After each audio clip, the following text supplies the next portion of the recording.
La communication orale, c'est souvent quelque chose qu'on néglige, mais pourtant on ne devrait pas. Alors dans la capsule qui suit, on va en jaser un petit peu ensemble.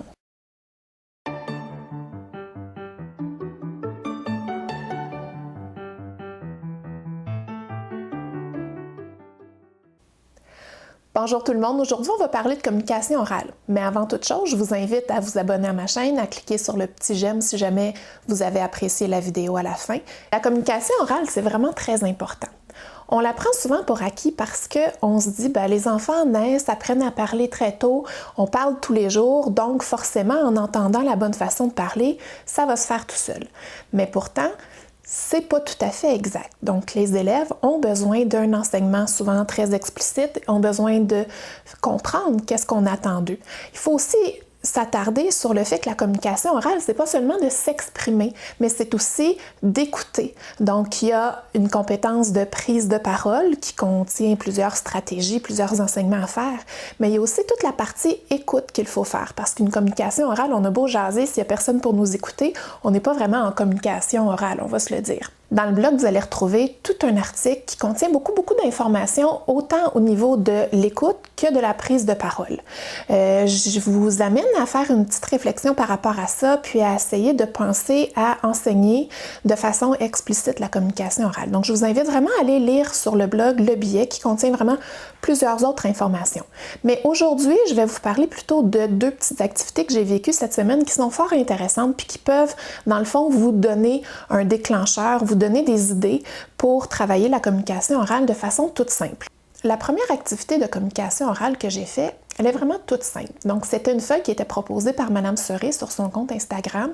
Donc, je mettrai les informations plus bas. Dans cette feuille d'activité-là, les élèves devaient remplir le nom d'un élève qui avait fait telle ou telle activité. Pour ce faire, il devait forcément circuler dans la classe et poser des questions aux élèves. Donc, j'en ai profité pour enseigner un petit peu comment on pose une question de façon orale. Donc, premièrement, on en a discuté, puis les élèves ont établi que normalement, on commence une question par un mot interrogatif. Et on a donné quelques exemples qu'on pouvait utiliser par rapport à la feuille. Donc, est-ce que tu... Suite à ça, on a aussi remarqué que certaines fois, les questions, on peut simplement ne pas mettre de mot interrogatif en début, mais inverser le verbe et le sujet. Donc, as-tu été au cinéma? On s'est aussi rappelé que quand on écrit une question, on utilise un point d'interrogation. Mais de forme orale, on n'utilise pas vraiment un point d'interrogation. Donc, on s'est questionné sur le fait de qu'est-ce qu'on peut mettre à la fin d'une question pour montrer qu'on est en train de poser une question au lieu de mettre ce signe de ponctuation-là. Donc, les élèves ont parlé un petit peu d'intonation, donc on s'est pratiqué à changer notre intonation. J'ai demandé à 2 élèves de venir modéliser en avant, à poser quelques questions. On a fait une rétroaction et je les ai invités après à circuler dans la classe et à poser ces questions-là. Un défi supplémentaire a été donné aux élèves quand je leur ai dit que si un élève venait pour leur poser une question, mais qu'elle n'était pas bien formulée, je leur demandais de ne pas répondre à cette question-là. Donc, les élèves avaient une rétroaction immédiate. Si jamais il posait une question à quelqu'un, mais que la personne ne lui répondait pas, alors il savait qu'il avait probablement mal posé la question. Donc, au début de l'activité, j'ai oublié de vous dire que c'était important de mettre un référentiel au tableau pour que les élèves puissent s'y référer tout au long de l'activité. Donc, les élèves, je les voyais, ils regardaient ensuite au tableau pour voir qu'est-ce qu'ils avaient fait d'incorrect, puis ils se reprenaient. Donc, cette façon de faire-là est vraiment très intéressante. Donc, une modélisation, un enseignement tout d'abord, une modélisation avec quelques élèves et ensuite une pratique guidée où il va y avoir une certaine rétroaction. Ensuite, on a fait un retour en grand groupe, puis on est revenu sur les différents apprentissages. Donc, ça n'a vraiment pas été long, puis les élèves ont eu un plaisir fou. Donc, la deuxième activité dont je veux vous parler, c'était en lien un peu avec le thème de l'alimentation et qui pourrait s'insérer dans le cours d'éthique et culture religieuse. On a commencé à écouter une série de capsules vidéo qui provient de la plateforme CVE, donc qui est une plateforme gratuite pour la plupart des commissions scolaires du Québec. Donc, cette série de vidéos-là s'appelle « Bon appétit les enfants ». Dans chaque capsule, c'est un enfant qui provient d'un pays en particulier et on les suit au cours de la journée, mais ça se rapproche tout le temps, comme le dit le nom de la série, au moment des repas. Donc, des fois, on va les suivre au niveau de la préparation, de l'achat des aliments, comment ils mangent, etc. Donc, ça suscite vraiment beaucoup de réactions chez les élèves, puis je pense qu'il y a de beaux liens à faire en éthique et culture religieuse. Et comme ça suscite beaucoup de réactions, bien, c'est le fun d'en discuter par après. Et là, c'est un moment idéal pour essayer de modéliser certaines habiletés ou certaines stratégies de communication orale et d'écoute cette fois-ci. Premièrement, ce que j'ai enseigné aux élèves à ce moment-là, c'était des petits référentiels de prise de parole. Donc, on a discuté puis on s'est dit que on avait beaucoup de réactions à faire par rapport à ces vidéos-là, que les élèves, ça avait vraiment suscité chez eux beaucoup de réactions et qu'on voulait à tour de rôle intervenir puis en discuter. Donc, on a parlé de quelles expressions pouvaient nous être utiles pour enrichir la façon dont on allait en parler. Donc, on a pu établir ensemble un petit référentiel qu'on a bâti. On l'a commencé tout simple, puis au fur et à mesure des interactions, on a pu le bonifier. Donc, je vous invite toujours à faire les référentiels autant que possible avec les élèves. Donc, ça devient vraiment plus riche, puis ils ont plus tendance à les utiliser par la suite. Donc, par exemple, on a pu dire je suis surpris que ou je suis surpris parce que. Dans la vidéo, dans la capsule, j'ai été choquée par blablabla parce que. Je ne savais pas que... Donc, vous comprenez un petit peu le principe, là, c'est vraiment des petits bouts de phrases, des petits bouts d'expressions que les élèves peuvent utiliser pour vraiment mieux s'exprimer. Donc, à tour de rôle, j'amenais les élèves à s'exprimer. Mais là où la partie écoute a été importante puis qu'on a modélisé, c'est que je leur ai enseigné qu'il fallait vraiment qu'ils soient à l'écoute de l'autre élève parce que j'allais les amener à interagir par rapport aux propos des autres.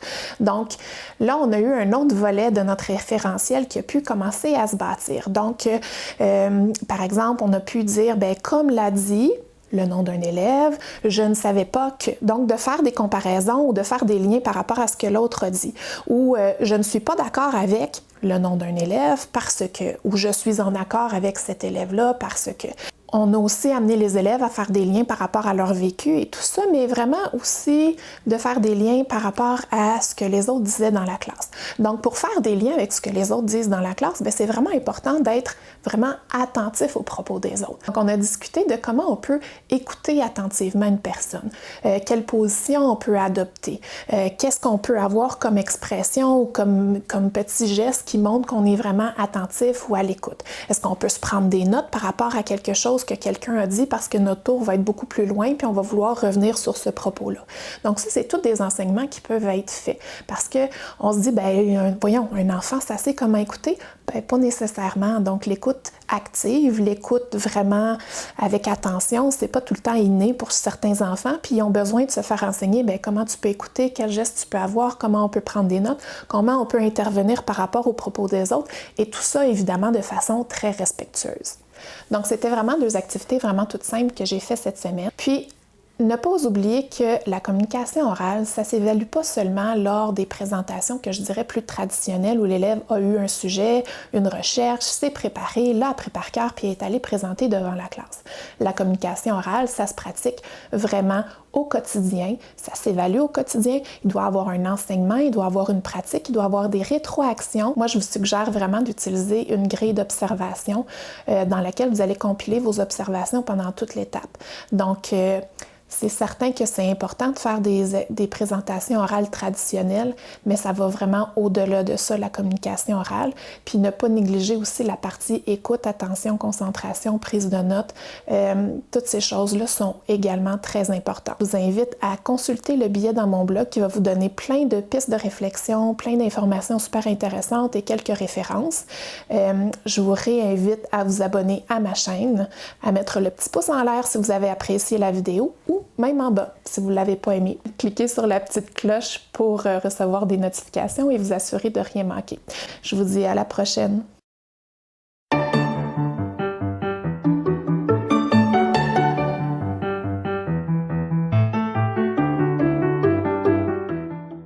Donc, je vous promets, je pleurerai pas. Peut-être pas.